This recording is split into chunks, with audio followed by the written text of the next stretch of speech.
আসসালামাইকুম ভিউয়ার্স, আজকের আপনাদের সামনে একটি ভিডিও করতেছি ব্লক ইটের উপরে।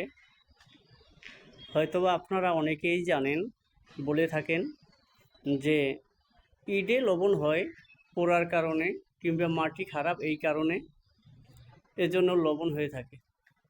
আসলে কি ঠিক তাই? সেটা ঠিক না। এই ব্লক ইটটি তৈরি হলো সিলার স্যান্ড বালু, এমনকি টোপ বালু এবং সিমেন্ট দ্বারা। আপনারা হয়তোবা বলে থাকেন যে ব্লক ইটে লবণ আসে না।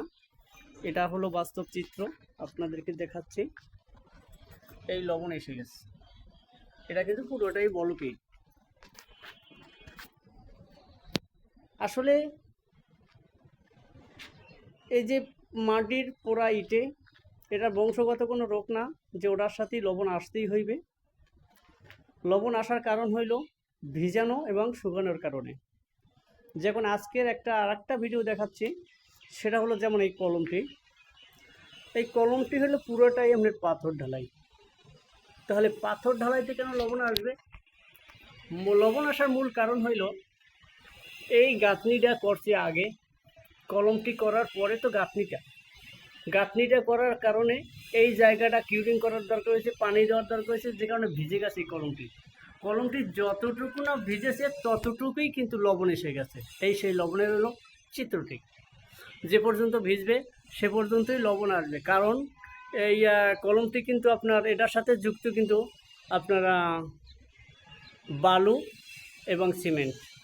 পাথরে কিন্তু লবণ আসে না, এটা সত্য, কিন্তু বালু এবং সিমেন্ট এটা করবেন কি, এটাই লবণ আসবেই। এটার কারণ হলো ভিজানো এবং শুকিয়ে যাওয়ার পরে আবার যদি ভেজে, তখনই আপনি লবণের সমস্যাটা দেখা দিবে। আবার দেখবেন একটা জিনিস, এ পর্যন্ত ভিজে, এইটার দেয়ালের কারণে এই পর্যন্ত ভিজা ছিল, ভিজার শেষ মাথায় আইসা কিন্তু এই লবণটি, এটা দেখে থাকবেন অনেক সময় দেয়ালে প্লাস্টার করা কমপ্লিট হয়ে যায়, হয়তো বা 6 মাস পরে, বছর পরে আপনার যখন আমি টাইলসটি লাগাই স্কার্টিং এবং ফ্লোর, তখন কিন্তু স্কার্টিংয়ের উপরে হয়তো বা 1 ফিট কিংবা 6 ইঞ্চি এভাবে কিন্তু লবণগুলো আসে। কারণ এই ফ্লোরের পানিটা এই ওয়ালের পানিটা এই প্লাস্টার টানে, যে পর্যন্ত পানি যাইবে সে পর্যন্তই এভাবে লবণগুলো আসবে। আজকের এই ভিডিওটি করার কারণ হলো, অনেকেই বলে থাকেন যে ব্লক ইটে লবণ আসে না। আসলে ব্লক ইটে লবণ আসে, হয়তো বা আপনারা জানেন না। কারণ ব্লক ইটটি সবাই মাত্র আমাদের দেশে উৎপন্ন হইতেছে, যে কারণে বোঝেন না বা জানেন না। আজকে সে কারণেই এই বাস্তব চিত্রটি তুলে ধরার জন্যই আপনাদেরকে দেখানো হইল। আল্লাহ হাফেজ, সবাই ভালো থাকবেন। আসসালামু আলাইকুম।